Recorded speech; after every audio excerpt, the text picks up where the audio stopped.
understand? And you'll see people like Boko, Corby, Benji, and you'll see people like Pato, and you'll find out that our musical director happens to be Mr. Errol Lynch. I think we got nothing but the best. Would you give the band a round of applause?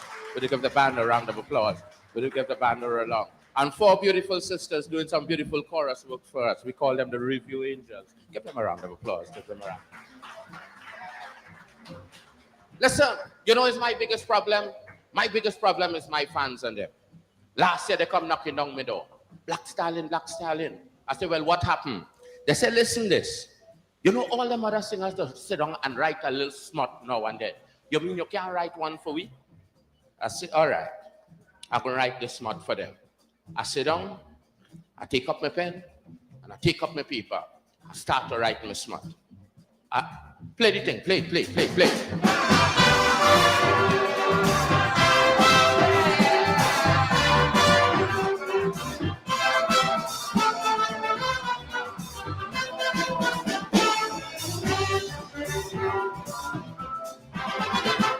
1983, my fans beg for a favor. I decide to help them, so I write this soca. Last year they come back with a different story. They say they want something smutty about Gino Dorothy. Now on my fans, you know your future depend. So I sit down to write this smut only to please them. But as I take up my pen and my piece of paper, and I write out the first verse, listen what I remember. Oil money come, oil money go, on the pavement and ghetto. When Mr. Divider start to divide the bread equally, I go in and finish the whole damn calypso about Dorothy. How I jam she, how she jam me, how we back, bread and we roll back. But once my people keep fighting for equal share of the cake, wait Dorothy, wait Dorothy,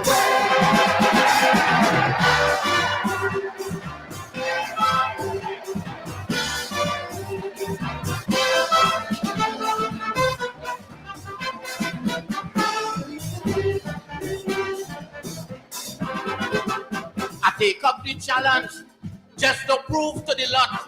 I decide to show them I could write a smut about this Dorothy woman who come down to the island and we happening with Bachi when we come out the steel band. Look, I done hire 2 girls to put on some short thing. Was to come on stage and show how Dorothy whining. But it's a wrong thing I'm doing. So when I strike up the first note, suppose Jaja punish me with a stroke in my one throat. Because the Ku Klux Klan office still Alabama, and in Brixton, England, my people still under pressure. Anytime I see that South Africans are free, I go in and finish the whole damn calypso bomb Dorothy. Oh, I jam she, and she jam me. Oh, we back, and we roll back. But once my people keep fighting with so much children life at stake,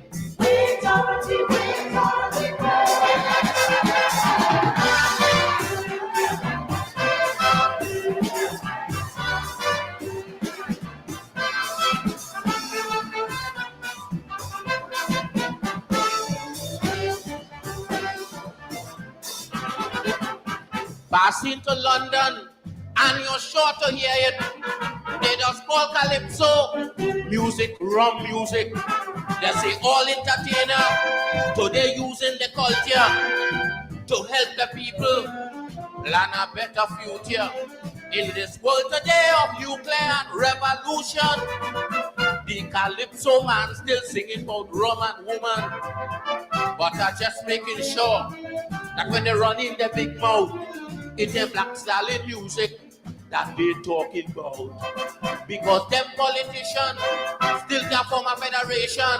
So much meat in the hole in. Caribbean people still suffering.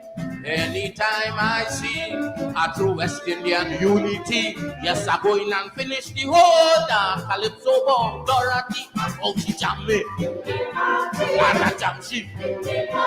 Oh, we back, and we roll back. But once my people suffering with so much children life at stake,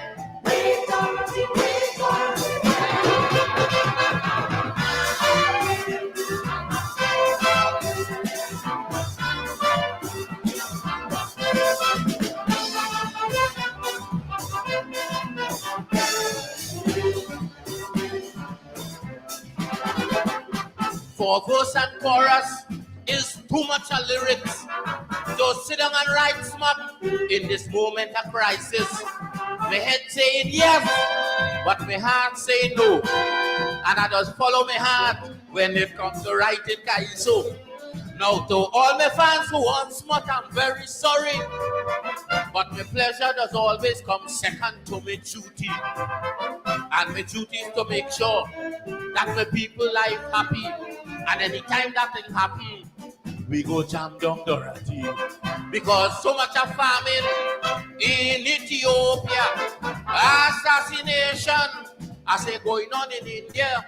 Anytime I don't have to live with them frightful things around me, yes, I go in and finish the whole damn Calypso bomb Dorothy. Oh, I jam she, and she jam me. Oh, we back, and we roll back. But once my people suffering for an equal share of the cake,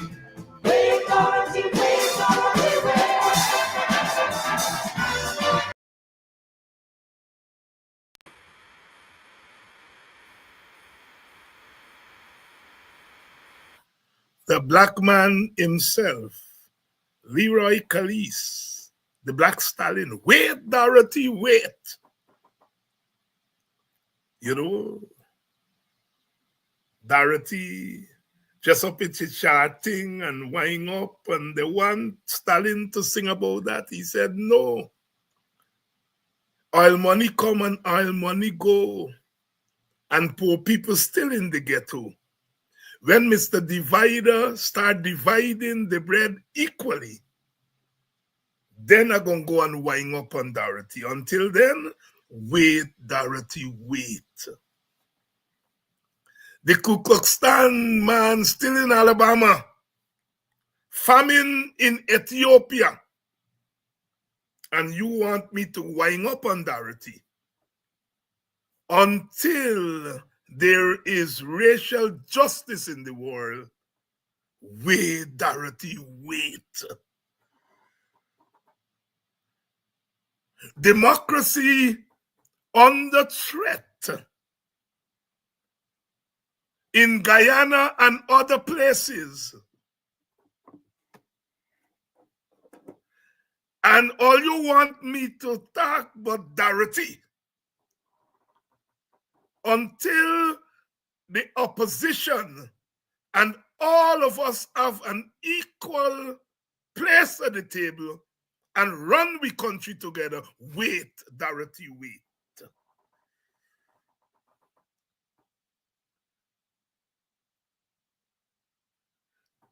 My government cannot distribute $500 US.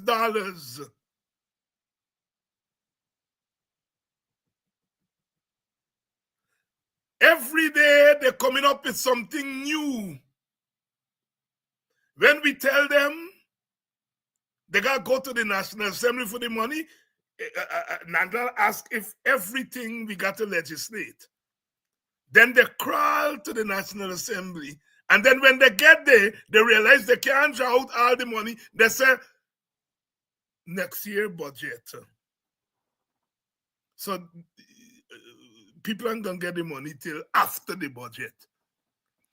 And when me government can distribute $100,000,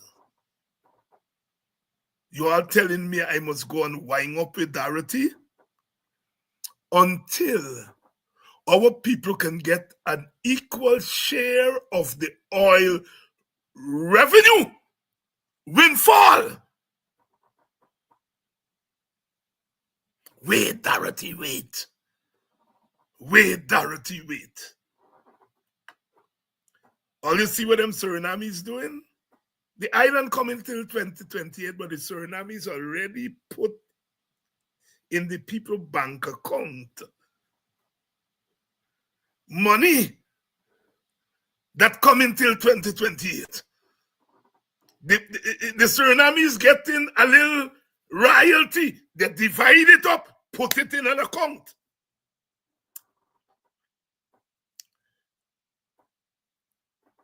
In 2018, me party tell the coalition government to do what the Suriname is doing. We said by the time you get to 10 billion barrels, you can give you people $5,000, but start, make it into law. They didn't pay, we no mind. Though the Suriname is showing me what you got to do. And you all telling me I must go and wind up on Dorothy? Wait, Dorothy, wait. Our country in trouble. You can't distribute $100,000 because in the first place you didn't mean to give anybody nothing. If you had any interest in giving people $100,000, you would have put it in the budget. You won't put it in the budget, meaning you had no interest. You read in the tea leaves, and the tea leaves tell you in September that you're going to lose the election. And you say, buy, then WPA buy the assessor. They're defunct. They're defunct, but let me thief the defunct idea. But you can't thief something. You know, me have a friend, I mean, a little boy, he gone thief. Them time the tape recorder, or the 70s, your mama send your daddy a send tape recorder from America. Well, he gone thief the tape recorder and he know for walk it. You know what bottle for tour? What thing? The PVP thief the idea, and they don't know to walk it. They even know for cheer it out. They know you can't go. Damn, they're thief. They're thieves. Mark on their face. I see my friend Gabriel and them doing some serious analysis about why they can't share. And I love Gabriel. That's why I love when he come on this program. But the simple thing is the people don't know how to work the cash transfer thing because the TV, they have no interest in it. They want to get it to hustle some votes and hustle some money. And so they said we do the thing. But here what happened? We step on them with an eagle eye and we watch them so they can't maneuver like they used to do before. So every time they try to run, I will brackle them. Bap, they fall down. They gosso, I will brackle them. They fall down. They also for gosso, I will brackle them. They say $200,000 for household. When I will brackle them there, they say $100,000 per individual. We'll brackle them there. They say when they're gonna get it before Christmas, when we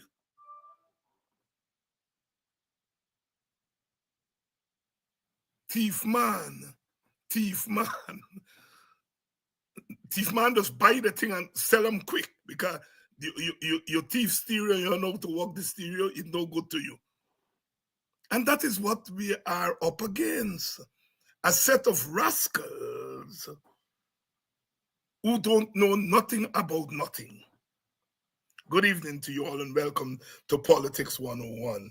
I'm not a comedian, and so I don't like to make fun, but oh Jesus Christ. If this thing wasn't serious, you know, thing for crying, man, a laugh. Me know.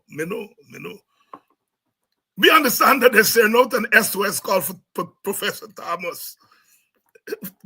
They're calling in Professor Thomas to come for help them.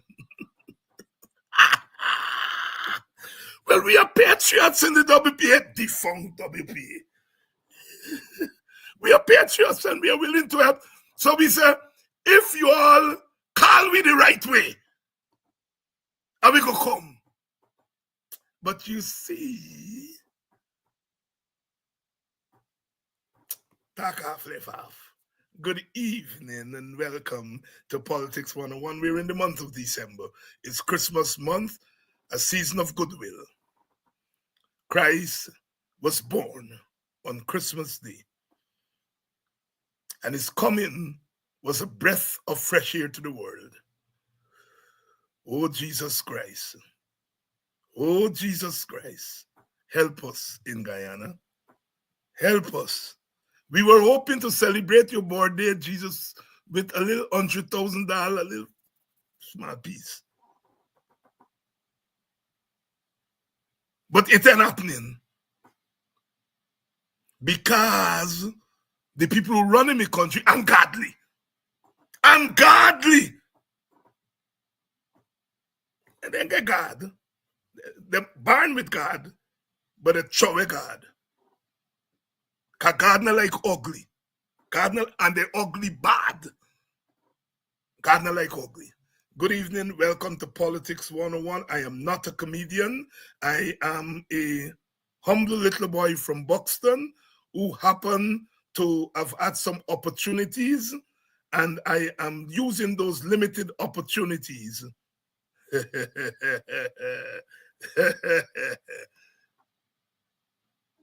Make I watch the time because I don't want to take away GHK Lall time. You all didn't come for me tonight. You all come for GHK Lall. I'd like to thank all of you all who have contributed to our program. It's a season of goodwill, sharing. Jesus was a hell of a chap. You know, he got one fish and one bread. He meet them with and he do his thing. And he gave fish and bread for feed everybody. So in the spirit of Christ, please contribute to our program. Some of you have already done so. God bless you all. And I want God bless more of us. More of us. Good evening. Welcome to Politics 101. All of you are ready. Let's bring in GHK Lall because it's his time tonight. GHK Lall. Good evening. And how are you, my brother? Well, I hear you talking about fish and bread. Good evening, everyone. Month of December, special time for me. You know, Christmas. And I also remember, in addition to the fish and bread, that Jesus fashioned a rope and he beat some people and run them out of the temple. You remember that one? Thief man then. Yes. I just turned my father's house into a house of thieves and brigands, and he run them out of the place. Thank you very much. And I think, as we share tonight with our brothers and sisters in Guyana and out of Guyana, to where we are scattered, there's so many things that are going wrong here. And to leverage off of what you started out with, we really need to be serious and focused and concentrated and constantly. There's no off switch, because even the little things can't be done in a smooth and dignified manner for our people, old people, young people. You know, if you're thinking about this thing since COVID, which is a couple of years ago, how do we share this money, this patrimony that belongs to everybody, not just somebody? How do we share it? How do we make provisions for that? You have the GRA, you have the NIS. Those are mechanisms. Dr. Hines, you know from the States, and we have a lot of the diaspora watching and listening, how these things work. You have a mechanism, an apparatus in place where the thing flow, untouched by hand, untouched by scampish minds. And so no, they want to put the thing in cash and they want to do it at the last minute, and they want to squeeze the people, or they want to squeeze some of the people. And so you end up with this, what the Americans call SNAFU, SNAFU, situation normal all, and y'all finish the FU, right? I mean, that's what it is. You announce thing, And then every day your story changing. And every day you're coming up with a different story, right? About app and about who gonna get now and who gonna get later and who qualify and who don't qualify. And then you widen the net for your own sinister motives, agenda, right? Why you gotta take me photograph or you photograph for little money? Eh? For me money. Why you got to take the front and the back, the barcode of our ID cards for what purpose? For collect 500 US dollar? Were you building? What factory you got take you taking this database, this detail from meeting with the photographer you take out there? For do what? For do what with Professor Hines? What really is this a cash grant? Or is this a cash conspiracy with the election in mind? And I think some things speak for themselves. You can't see Jumbie under every rock and behind every bush. But when you're dealing with scamps, you talk about God in like thief. We got an old saying, I grew up with this as a little boy. Two thief man does make God laugh. God laugh. 2 dozen does make you cry. Mm-hmm. And that's what we got. We got 2 dozen of them or more in places of authority, places of decision making. And look what we get.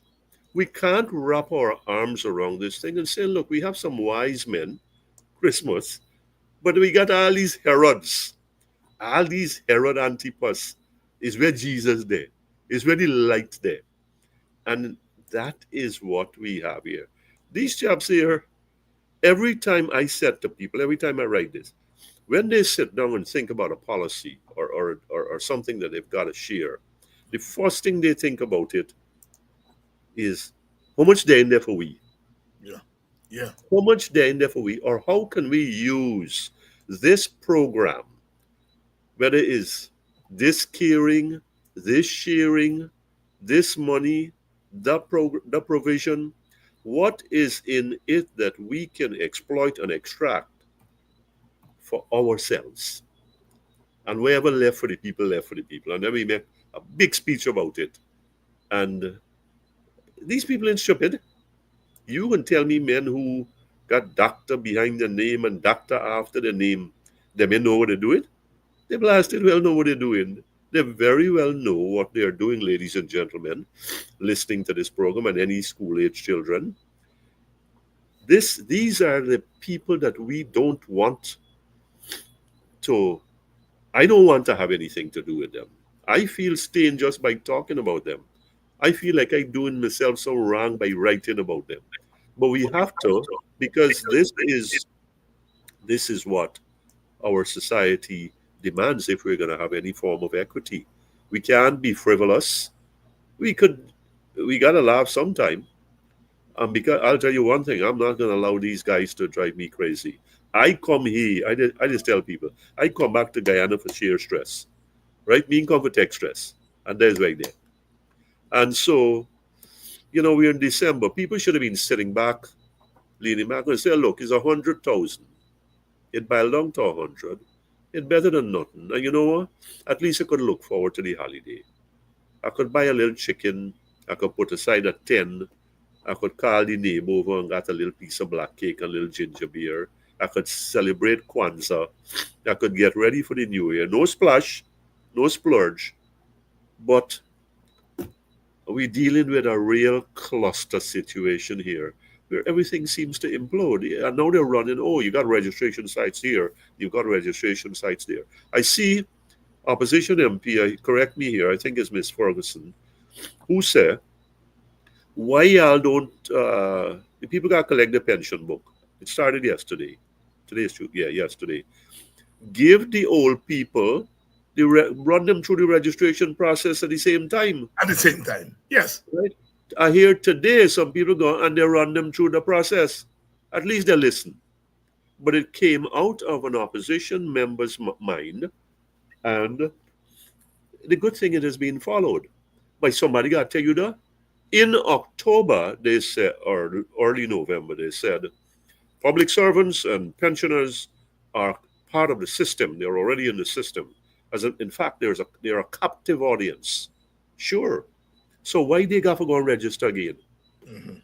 Why they got to go and line up or turn up at some registry? Why do policemen, teachers, why do they have you already there? They got a photograph for you. They got what in, the Ministry of Home Affairs, the Ministry of Education, and all the other ministries. Yes, they're doing it in house, but why even go to that? You got a payroll.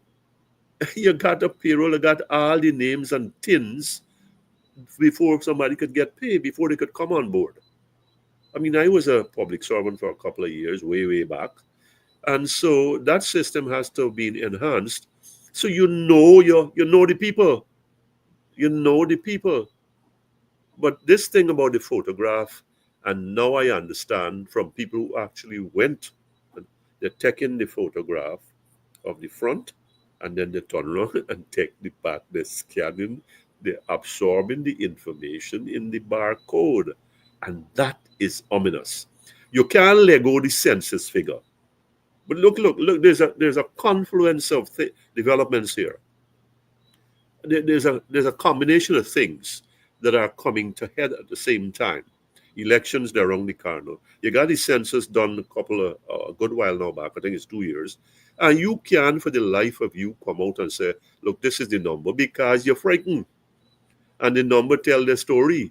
So now you're coming up for trying to buy some votes, and you come up with this long-winded, torturous process that really, I think, is going to rebound in their faces. And then you bring them and say, "Oh, y'all these who live in New York, you come back here, and I collect the 500,000, the 500 US, and but you have to register. For what purpose I go to again?" And on the last program we met, you said, "This is how the thing will work."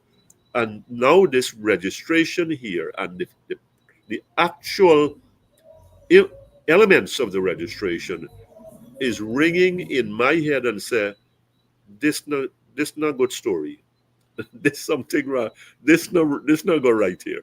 And that is why I think that the opposition has to be very, very vocal, very vigilant and very vocal here now. The PPP has its back to the wall.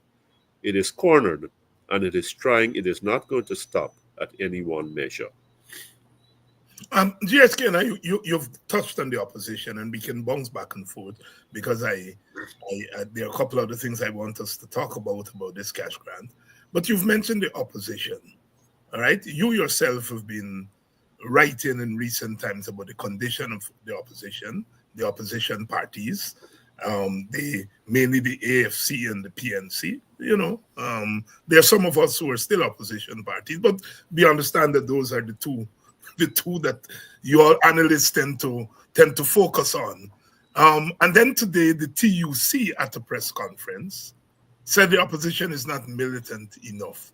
I want you to tie your own reflections and analysis of the opposition and against the backdrop of what has gone on. And then today, the TUC coming out and saying that the opposition is unmilitant enough. Talk us through your reflections, especially your recent reflections on the opposition.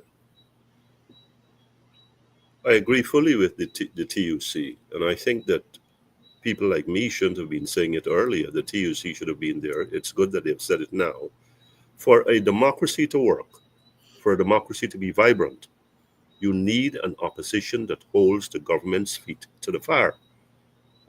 That's a given. I think that the opposition has been too passive. I think that the opposition has been too distant, if I may, from it has lacked visibility. It has lacked potency. All right, we might say they got money and they get picked off because the people got all the money in the world. But I think that an opposition in this crunch time, where its people where the Guyanese people, in a broader perspective, are struggling to survive daily. 40% of them at a minimum, if not more. And most of them are your people. You've got to, well, you got to be up in arms. You got to be up in people's face.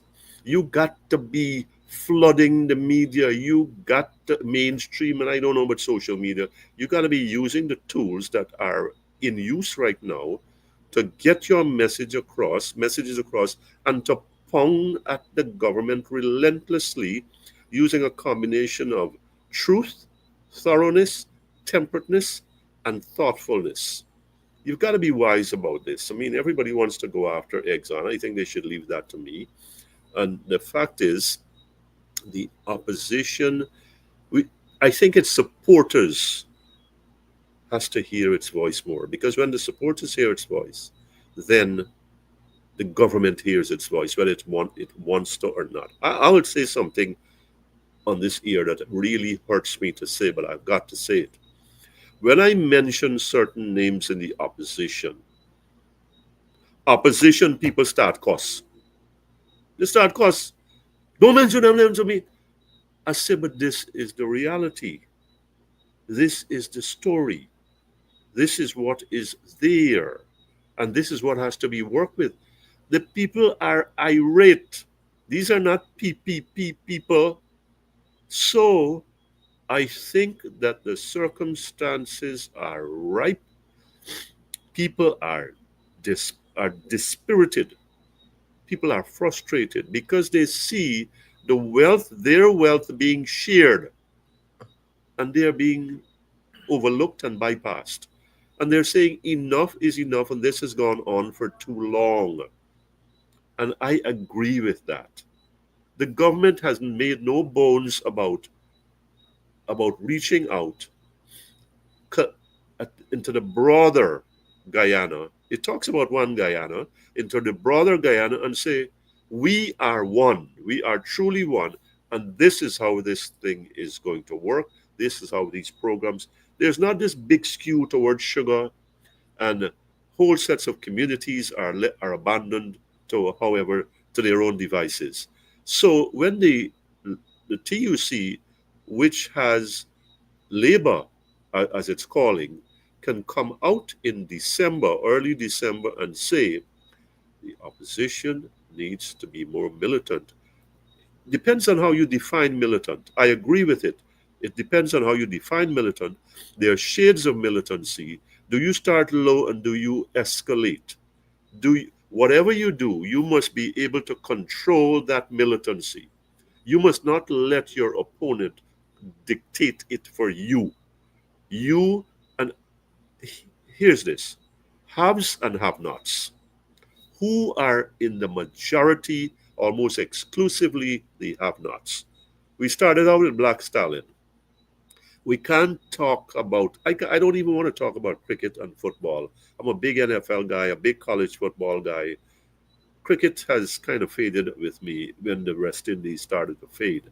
All sports, as a matter of fact. But really, my heart is not into that. And as you know, Dr. Hines, my hat is not in any ring with any political party that I am contesting anything. But I am doing my part. I'm doing my part as a voice out of the Roman Catholic Church that fought for social justice a while back, when you were fighting for social justice, and you are still fighting for social justice. I'm a late comer to this thing, and let's let that be on the table. But the fact is, there needs to be more voices from my side of the equation, and the opposition needs to to take the lead in really, really pounding the pavement, really being that voice for the voiceless, and representing some sort of potency. Now, in terms of an actual thing, I think that the opposition and the opposition leader erred, however slightly or immensely, some may say, when he said, well, look, we're going to put a pause on street protests or going out on the street. I think you've got to consider very carefully how you are going to use that and if you are going to take that away. He advanced certain reasons, infiltration, money, and can't compete, and so on and so forth. And but I still think, notwithstanding all of that, that I have to use what I have at my disposal to let the world know, let the Guyanese people know, let the civil society know, let the world know at this time in of plenty, relative plenty, that there are people in Guyana that are not part of the table. They are not in the room. They don't have a. They're not even in the room. So we cannot even begin to talk about a seat around the table. And that has to change. And that has to change. And that message has to be pounded day after day. And I thought that you got to be in the media. You got to maximize the media. And different medias have different audiences. You've got to lead that. You've got to seize that ground. You've got to be on the street. You've got to keep the pressure in the communities. You've got to rally your people. Now I know these things take money, but I'll tell you, you're gonna have to find it. You are gonna have to find it. And because like the government, the opposition has a sizable proportion of people in the diaspora, I think that that could be had. And I have had people tell me that we have offered to raise funds, and they haven't been taken up on that. So militancy for the opposition, I think the call is timely. Uh, It could have been earlier, but we'll take it now, because this government is about total control. It's about total dominance. And somewhere along the line, something has got to get in its face. Something has got to give here. And I think a militant opposition is properly harnessed, wisely, wisely utilized, is part of the key. GHK Lall here weighing in on the issue of the opposition, and that's been an ongoing debate. At the center of it is, of course, leader of the opposition, Aubrey Norton, who publicly took street protest as we know it off the table. Of course, Aubrey would be very quick to say that he did not take protests off the table, but he took a certain kind of street protest off the table. The jury's still out. The debate goes on. It comes back. The TUC has come out today and it has weighed in on that issue. The fact of the matter is that in our part of the world, when we talk about opposition, protest has always been very much synonymous with opposition, and street protests is something very Caribbean, very Guyanese. And so therefore the debate continues. GHK, let's shift slightly away from political parties and begin. Let's talk about civil society. It's a relatively new concept. What it means is that non-governmental organizations, as I usually tell my students, if you have a political space, part of it is for the government, part of it is for opposition parties, but there's part of that space in which people can organize outside of political parties, outside of the government, in what I call civil society space. In a country like Guyana, civil society is quite problematic because we are a bifurcated society and we have very deep opinions on both sides. I usually like to say, look, in a place like Guyana, you can both be partisan and non-partisan at the same time. In my own life, I try to practice that in the sense that I am very clear about I belong to a political party and I support that political party. And if that political party is part of the opposition as we are now, I'm an opposition person. But there's a line at which I say, I draw it here, right? Political parties have their limitations. There are certain things political parties are just not going to do. There are certain things that political parties are just not good at doing. And so, therefore, a part of me that believes in certain things, that you have to deal with it. You know, I just taught today in my class Bob Marley's song, Zimbabwe, in which he said, every man's chest, there beats the heart, right? And then later on, he said, Africa, unite, unite, and liberate Zimbabwe. So on the one hand, he's partisan. He's calling on African people to unite. But on the other hand, he makes a universal statement, which is that in every man's chest beats a heart. He's basically saying all human beings are equal. So he talks partisanship, African people unite, and then he says, but there is a universal principle that we are all equal. And so I think even if there is not a civil society in Guyana that is quote unquote not on either side of the political divide, because in Guyana, whether you're on one side or the other, people put you on one side. GHK Lall criticizes the government, he gotta be PNC, he gotta be AFC, he gotta be opposition, right? He criticizes the opposition and, he gotta be PPP and so on. So people, whether you like it or not, put you in these silos. But I think the point I'm making is that there is a civil society instinct in our society. All right? I grew up hearing old people say, me not like advantage taking. And even if your child is taking advantage on somebody else's child, you step in. You may not say it in public, but when you go home, you're wrong. You should not abide. Right? So I'm saying there is a civil society instinct in all of us in Guyana. And that is why I believe there is a civil society in Guyana. Probably not in the classic sense of what civil society means in Western society, but in ours. Take your analysis of the role that civil society should play in Guyana from against the backdrop of my attempt there to kind of locate civil society in Guyana. Well, civil society is this creature of convenience. It's also a creature, an entity of power if it's well constituted. A functioning civil society has many components, and common sense, labor, the church, the community. It's across the board. It's got special interests. It's got national interests. Civil, and that's just the surface that I've scratched there. In this country, the church has to play a bigger role. Labor has to play a bigger role. What is happening? We have these splinters, and that has been to the disadvantage of civil society.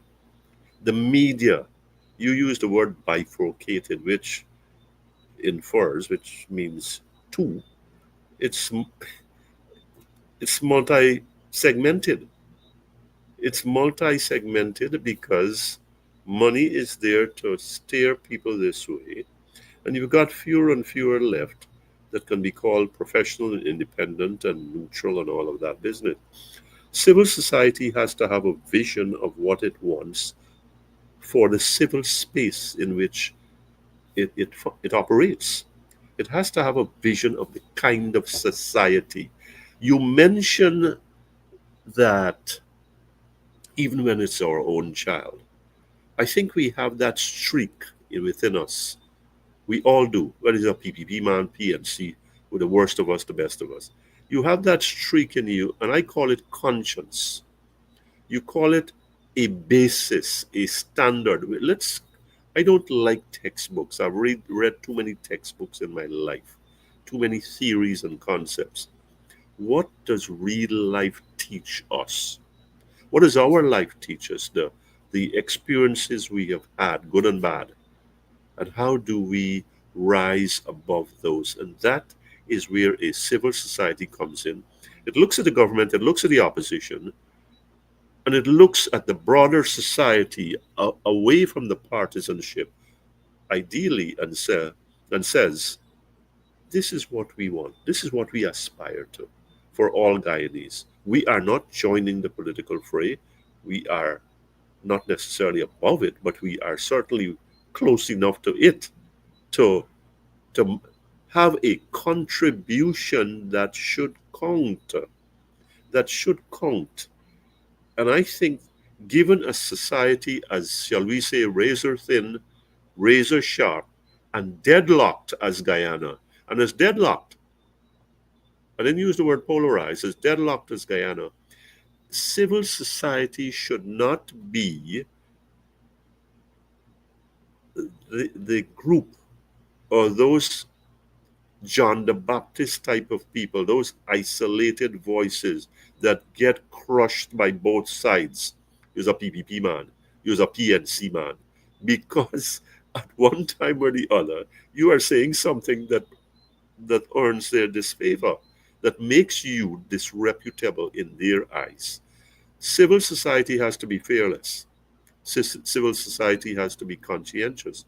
Civil society has to be ethical. We can't come here and look to undermine organization ABC because we are looking to weaken it so we can strengthen where our hearts really are, which is either the PPP or the PNC. It ain't going to work. I mean, one person may break away or one person may sell out. You know what happens to these programs. We have a topic. We are trying to flesh it out. And you've got people throwing their darts. They're throwing their darts. At least they're doing so openly, maybe under an anonymous name, a false name, as we say, a fake name. But in civil society, we can't afford that because our society is so tightly knit. Civil society, it has to have these pieces. Each body has to pull its weight. It has to be genuine in its objective. It has to have a vision that is national and that is truly non-partisan. Look at this group. Look, extract from real life. ANUG, a political group, mind you, not a civil society group, a political group, folks. And they said, we are going to be different from the PPP and the PNC. Good. Good for you. And then we have this joinder and all of that. Mm-hmm. And one person ends up in parliament. Good Lord. Good God. And you cannot have the decency for when you 3 months done for Lego the thing. Then how can I trust you around $30 billion or $30? How? Or anybody of that. This is the understanding from which we proceeded. This is the idea on which we were founded. I'm talking civil society terms now, but within a political reality. And I want to make this very, very simple here. And that is where civil society is vulnerable. In that it's people like me and you. You are a political scientist. You're a political practitioner. You're a political historian and person. So I don't think you can shake that. I don't know what I am except that I'm a citizen. I damn well know what I am. And it is that I will speak my mind. I will explore my conscience. Where do you stand on this? How do you see this? And if it's got to be a one-man civil society or a group in me, then so be it. Here's the story here. How do we differentiate ourselves from the political wrangling, bickering, and treachery that has been so much part of our history? I think this is where civil society can make its mark, and it can be a mark of distinction.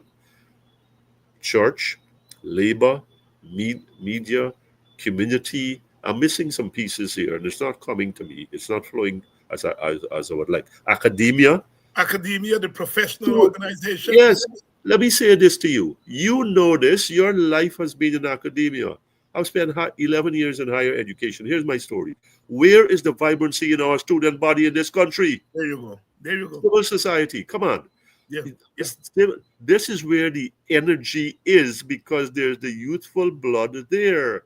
The blood is thinner, and the need for speed or the patience is just not there. We do not want to live under this kind of setup. We've got the world at our feet and the world in front of our eyes, and we want to have these things done now and done this way. What happened to our students? Oh yes, I hear about valedictorians and 3,000 or how many thousand. Wonderful, wonderful folks. I tip my hat, I bow, courtesy, all of that business. But what are we producing here? Zombies? What are we producing here? Robots who come in, open a book, read a book, write an exam, done. What kind of citizen are we producing here? I mean, where is the intellectual curiosity and the ferment that leads to a different society? Not necessarily a better one, but a different society. Where's the thinking outside of the box? Where's the thinking that says, where are people reading and being familiar with what are the bitter realities of life in Guyana, where everybody is talking so beautifully, so deliriously about us? And we here who are living in Guyana, we can't buy bread. We can't buy a slice of black pudding or a little parcel of chana. What is that? I got to write about this, David. I don't know when last you. I know you come here frequently and you spend some time in the long holiday. This thought occurred to me. I'm driving through Georgetown, and I'm saying, man, have we got a lot of drugstores? We've got a lot of pharmacies. I mean, some streets you go, you've got two of them, and there they are. There they are. Now, in the country area, there may be less. And why do I bring that up? We spend hundreds of billions of dollars on healthcare, and so we're supposed to have free drugs there. Why do we? So that means when these pharmacies bring up, they're doing business. There's a demand for their products. It means, therefore, that what people are getting in the public healthcare system is not enough, and they've got to go there. So therefore, our people have got to come out of their pockets with money that they don't have to care for their health. This is where civil society, the professionals, the legal professional, and if some things are coming out, the medical professional, the academics, are all part of a group or many groups, human rights groups, environmental rights groups, and they are there and they are concerned about the quality of life and the standard of living that they have during their time. And so they want to see that change. They have ideas, they have recommendations, and they have some pressure, they have some energy to develop some pressure. This is what we need in this society. But everybody, most people are, many people, and there's a few that have resisted, who have responded to the cajolery and the appeals and the financial incentives, and so things fragment, and we get the norm, the abnormality becomes the norm and continues, and so we could have the vice president and the attorney general ranting and raving, and the president in the forefront, and instead of us improving, we're just degrading ourselves. GHK Lall here touching on the human side of our society, which, we political people often do not pay attention to. Bob Marley said in one of his songs, Slave Drive, I think, every time I hear the crack of the whip, my blood runs cold. They brutalize our very soul. And referring to slavery, that slavery was not just a physical thing. It was a way in which they brutalized the soul of people, mess with you, so that later on, Marcus Garvey would say we have to emancipate ourselves from mental slavery. One of my fears, GHK, after listening to you there and listening to others, is that, you know, people think that when you change a government, it's just to get rid of one set of people and the thing. But what the PPP is doing to Guyana is that they're brutalizing the souls of Guyanese. And that you will change the government, and I think the government has to change. But you will inherit a brutalized society, a society whose soul is brutalized. There's a way that, look at our drivers, how they drive on the streets. It is not that they don't know that if you do this, you are going to kill yourself. If you drive in a certain way, they're rational people, they know it. But there's a way in which the society brutalizes them to the point where they lose control of what it is to be normal on a given day. And that's part of what the PPP is doing.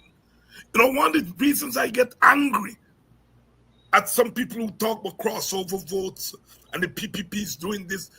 I mean, you just don't go into people's community and throw $40,000 on a fried rice to them and tell them, come and vote for me. I mean, it's a dehumanization. And they may go and vote for you. But what you have done is that you have reduced them. You have made them lose confidence in their own sense of humanity. You may get their votes. But after a time, they become so mentally and mentally and intellectually disheveled that they will turn on you. And that is where we are going down. And I think you have hit the nail on the head. What passes for politics? Really, I mean, Jack Dio is the vice president. And that man sit up on there every Thursday. And intelligent questions are put to him. He does not answer them intelligently. He just cusses people out. And young people who are on the net will run into that. And for them, it may be entertainment. But in a sense, what that does over time is that it normalizes a certain kind of conversation, interaction, communication in the society, because he is an agent of socialization. He's an agent of socialization. And so the way in which those people are messing up the minds. You know, I was a small boy when Burnham was there, and I grew up in a household and a village, and at the time where Burnham's excesses were challenged. But you always say, but my God, even when you oppose Burnham, my God, he speaks well. He's a, you know, so you're struggling against him. You're saying, I am against your overreach. But he speaks well. You know, he's a visionary man. He brings in national. So the point I am making is that even though you fought against Burnham's excesses, he did not make you lose confidence in him as a human being. And I don't mind fighting Jack Dio's political excesses, but I find myself coming up against him as a human being and the kind of example that he's setting for my country.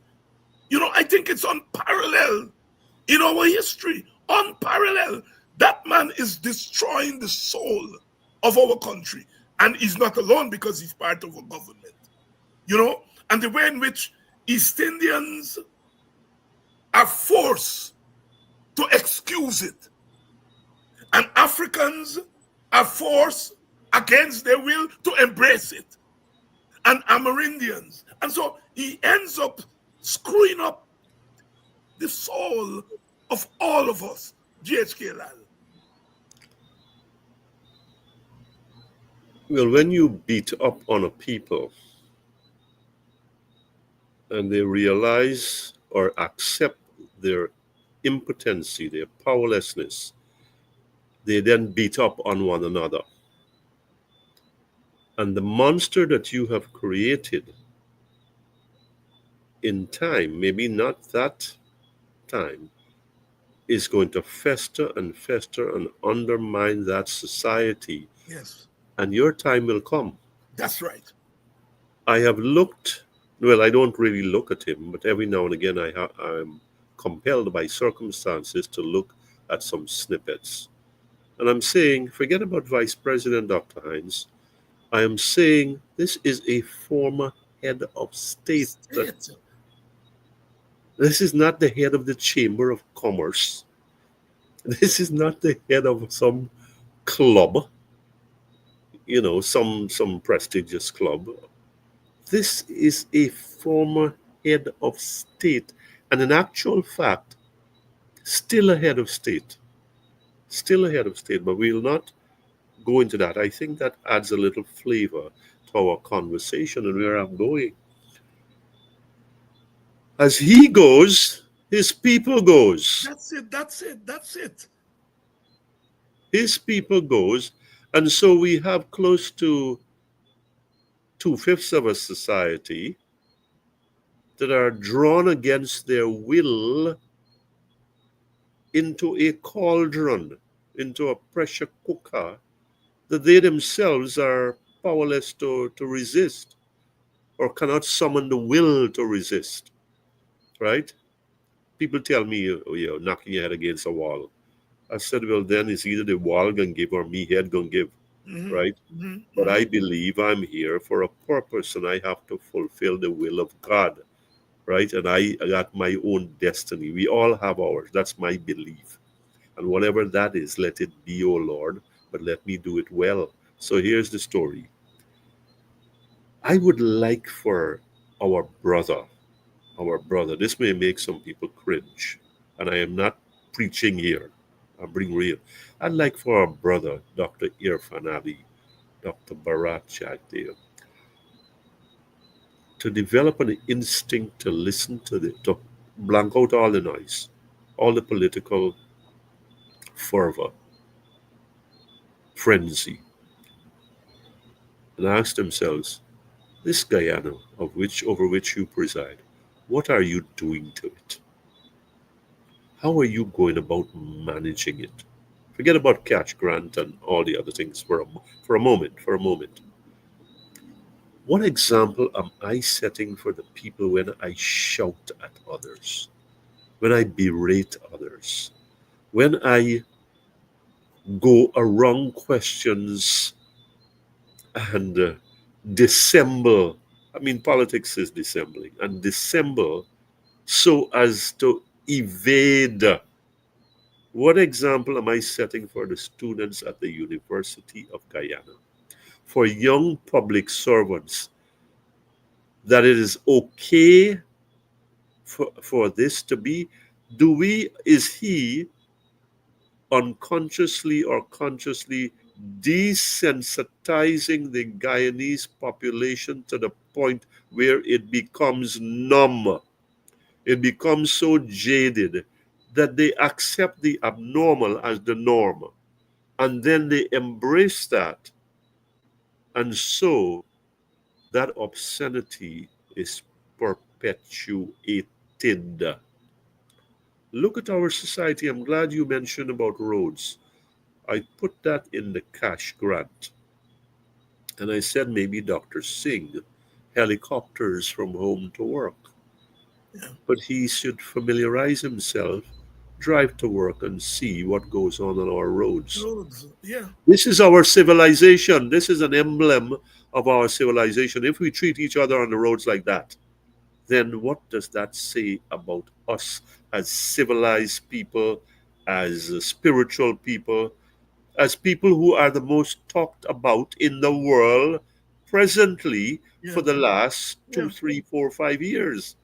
Surely we have to have some more self esteem about us. Dr. Jagdev has to have some self-respect about himself that I can't continue along this way. I cannot, everybody cussing, so I must cuss, or I am going to set the stage so everybody going to cuss one another. What sort of cacophonous society are we going to have?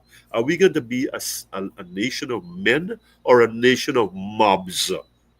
I mean, that's what it comes down to. Thursday afternoon, that's not a press conference, that's a press brawl. Oh, that's It's what not it a is. circus, it's not a zoo. Those things are, I mean, look, man, have some self respect, Dr. Barat, about what you're doing here. What I mean, you're playing politics and you're playing to the crowd and your audience and your captive people and whomever else. But at the end of the day, I'm sure that the public relations people, or whatever you call them, public affairs, political affairs people at the US, the ABC countries are listening to that program. They have to listen to that program, I Yes, would think, yes. as a matter of, well, how does this impact our presence and our business in this country? And what do we share back to their respective governments about what is going on here? I mean, look, somewhere along the line, some standards have fallen. You used the word, and I was waiting to see what word you were going to come up, and you said it wasn't disheveled. It was what? Not shredded, right? Yeah, He yeah, is, yeah. I mean, the whole thing has broken down here, yeah. where people are perhaps even applauding what is going on. You stick it to them. You stick it to them, brother. And are we going to talk about one Guyana in the next breath from the other side of our mouth? Something which I notice he has not really been keen on, No, right? He's not no. being zealous on, because that might be to his disadvantage. Well, I think one Guyana is a farce anyway. But the fact of the matter is that here it is. We have a former head of state. Every Thursday, he holds court. And what we have is this utter degradation of what we as Guyanese feel is a vital component of a society that is healthy. Why can't the vice president, a man of such stature in his party and in this country, and he has that, not recognize the role he has to play and be responsible about it and be honest about it? There's a time to play politics. There's a time Yeah, for leveraging and marshalling and lobbying and all of that. But all the time there must be that simple decency that separates man from beasts. And I think he has lost. He's really has lost yeah, that yeah. He has lost it. recognition of the dividing line. Yeah, yeah, yeah, yeah, yeah, yeah. But Gabriel, you and I, generations before us, generation after us. It's an unspoken rule about how you speak about women. Yeah, I grew up in a village. I would, later on in life, when I became an adult, I would know that they were, you know, women of the night yeah, who uh-huh, emanated from my village. I never knew when I was growing up because those things were spoken about in hushed tones because you didn't speak about women of any station in life a certain way. hmm I grew up with that. And hmm I may take some liberty and abuse Ali and abuse Jack Dio, but I won't abuse Gail Teixeira or the women in the because I grew up feeling that hmm women are out of bounds when it comes to yeah, certain kind of abusing. off All limits. right. Yeah, But that man sits there every week and refers to women in the opposition as low life and it is just un-Guyanese. But yeah, he's turning it. He's normalizing our society. What are young men who are listening to that? What respect would they have for women? I am not saying that there were not times when we were disrespectful to women, but it wasn't knowingly because you get your ass cut. You know, we grew up in a society in which we said women Woman and picnic out of bounds. You want to take the liberty with man, not women. But that man is thinking, and it's messing up our country, And as political people, we have to take cognizance of it, because those are the unseen consequences of political action. We see the seen consequences, but the unseen consequence, it mess with our people's minds. GHK Lall, your closing thoughts. Well, there's a chain reaction there. I think, look, we're in December, season of peace and goodwill to men. I think I try, and I don't know. You people like you and others, including the critics, have to tell me how well I do that. I try to be civilized to people. You talked about women. Let's go backwards. I mean, we couldn't raise we voice. Forget about getting to the disparaging or insulting word. We couldn't raise we voice and say, well, you're eye black, or you're mad. You're mad. I mean, you get it, and forget about corporal punishment. You get physically battered, right? In the house. Yes. In the house. So that instilled a discipline in you that you never forget. Here. I mean, you said it, and we are human, and sometimes we lose. We lose control. We are pushed to that extreme. But if you got some God in you, if you have some standards in you, if you had some grooming instilled in you, and you have your own your own modicum of respect when you bring all these things together for whoever it is, somebody from another race, somebody from another economic stratum, somebody from a different gender or a different orientation. You might slip up every now and again in a moment in the heat of anger or whatever. But here's this: it does not become a pattern.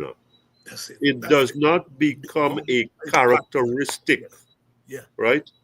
That and after a time that you come to relish, that you come to seemingly relish, or you got to keep with this program, because to do otherwise, you are fearful of losing, what is it, popularity, traction, relevance.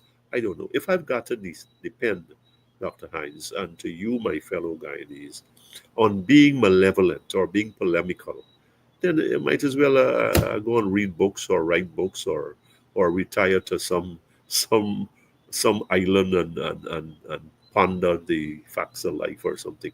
But let's go back to where we started and touch quickly on those.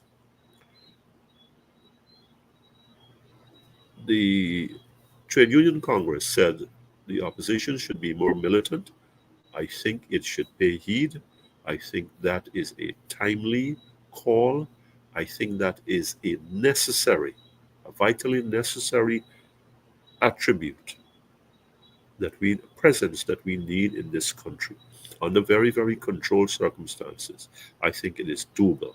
I think that should happen, and it should have started happening already. Cash grant. I think that the cash grant was poorly conceived. It's poorly planned. It's poorly rolled out.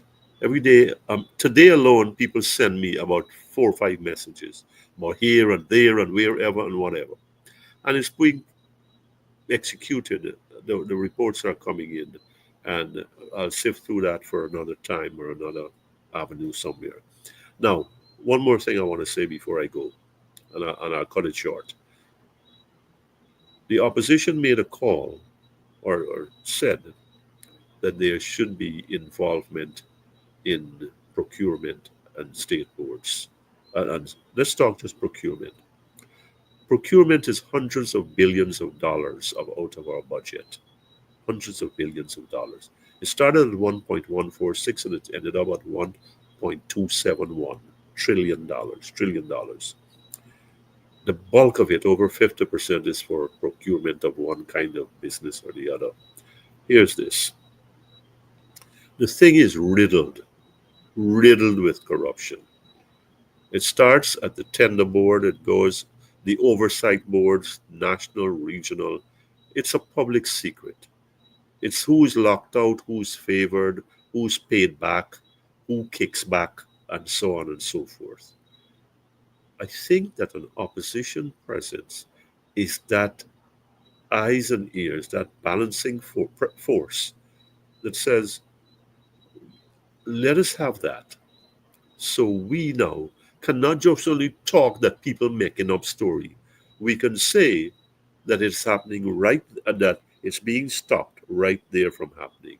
But there's a fear that the baby party can rock up and have to come to an end if you put an opposition presence there. That's why I heard Dr. Jack there talk about obstructionism and mischief and whatever. He got a ready answer, but he knows what he's shielding.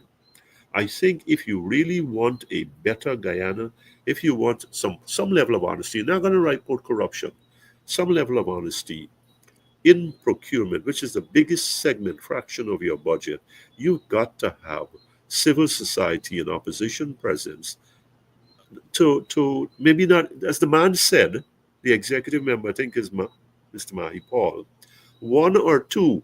We're not going to change the decision, but we're there. We're going to have some input. And it said that this is what the now opposition did when it was there, extended invitation. I think that that has to happen. If the government is really serious about stamping out corruption, if it's really serious about clean governance and clean leadership, here's an opportunity to reach across to the. Everything does not have to deteriorate to a beat down and a cost down and a kick down and a shove down. And that is what Jack Dare, Dr. Jack Dare, seems to relish, to the disadvantage and to the detriment of this society. With that, I say, thank you for having me. Good night to everyone, and the best of Christmas and Kwanzaa, whether you get money or not, wherever you are. Good luck. We'll try to make the best of it until we see you next month. Yes. Happy holidays, as you say, Yes. happy Kwanzaa, and Yes. we survive. We Yeah. survive to face another day, and in trying to make our country the place. The place that we want to, political contestation has its limits. Yeah. It has its limits. At the end of the day, we want a country that we live together and that we can disagree politically, but live as human beings. Yeah. Human beings, because we have human beings before we became voters. Yeah. And that is what we are losing. This PPP is prepared to trade our humanity for votes and political advantage and so on. We have work to do. My brother, thank you very much as usual for coming here and raising this conversation always to a level. As some of our viewers are saying tonight, the conversation tonight is deep. And, thank you. And I am glad about that, because when I go, I want you all to say that I was politically combative, but I cared. I cared about human beings. Yes. It cannot be otherwise. For me, for my generation, for our generation. Because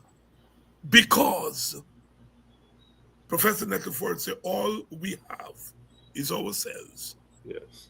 Governments come and governments go. But we still have to deal with the challenges of life. Yes. And when we take that away from people, we take away their humanity. Thank you, my brother. God bless. Thanks. Goodbye. Thank you. And to you, the audience, thanks so much. There are some evenings that we do it differently. Tonight, this evening was one such evening where we didn't do the red meat. We did another kind of meat, because the challenges we face in Guyana is saving the very soul of our country. They brutalize our very soul.